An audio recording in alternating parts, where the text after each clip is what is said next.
Primo camarada presidente José Eduardo dos Santos! A paz unida! A paz dos fantasmas unida! Morta unida!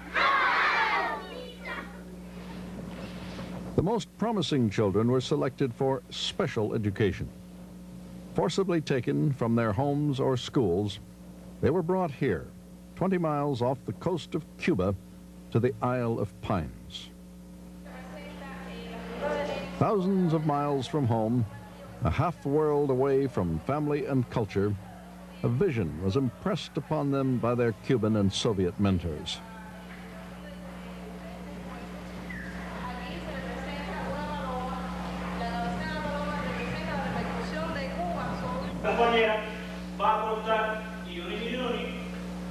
Now they have their very young people coming from Africa.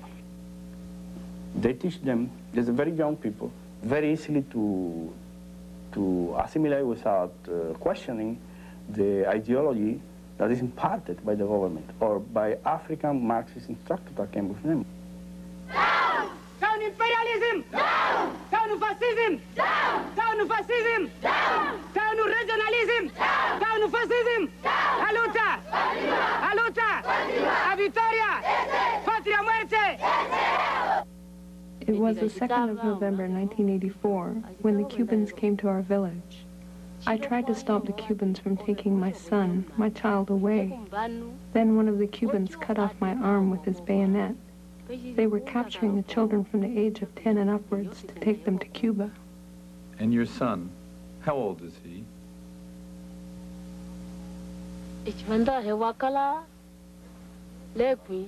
He was 12 when he was taken away.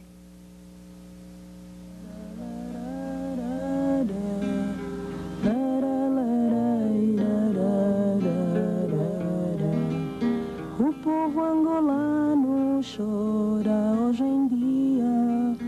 O povo angolano só implora harmonia. Condena russos e cubanos. Terror de todo o povo angolano.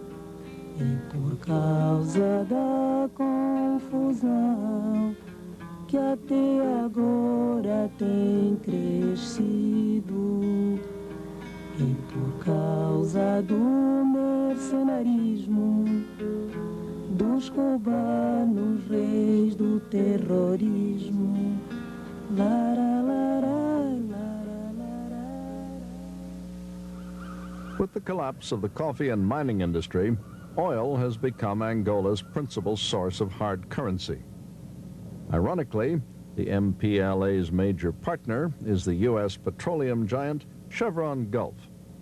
The partnership began under the Portuguese and continued under the MPLA. Royalties from Western corporations maintain the government in power, providing money to pay for Cuban troops and Soviet guns.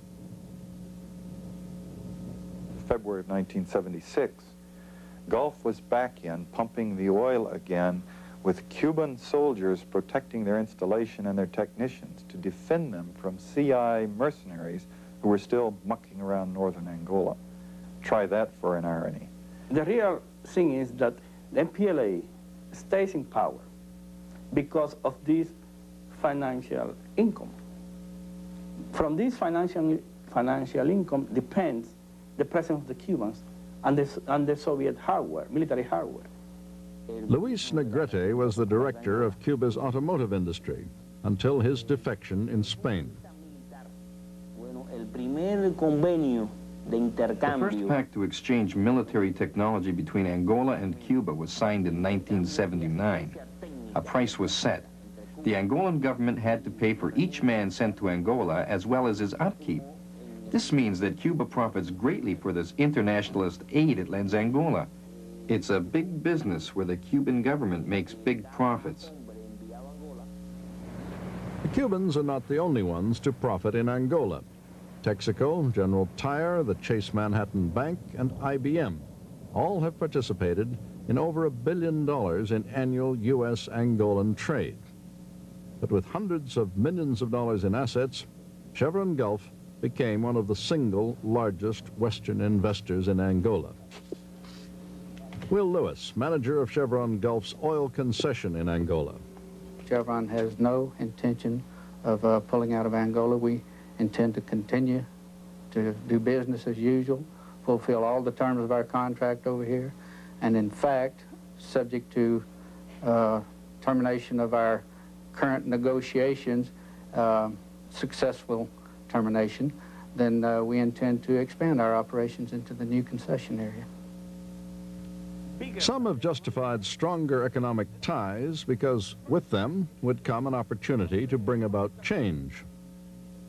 And never, the economic aid or the economic assistance will change the nature of a Marxist government to a democratic government.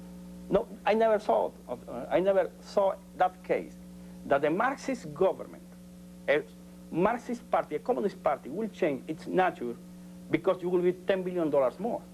For many years, Cuba provided the Soviets with a perfect partner in Africa and Latin America.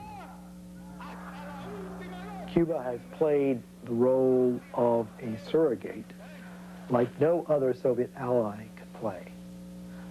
It is itself a third world country. Fidel Castro himself is a third world leader and has had a tremendous international visibility. So Cuba has been extremely important in playing a role that no other Soviet ally could play. And in turn, Fidel Castro has been willing to play that role. He's been willing to dispatch Cuban combat troops to Angola, 36,000 to Angola, 12,000 to Ethiopia, 1977, 1978. This, in turn, has advanced, of course, Soviet objectives in Southern Africa and the Horn of Africa. But Fidel Castro has also been able to further his own ambitions. Logistically, the Cuban army depends totally from Soviet Union.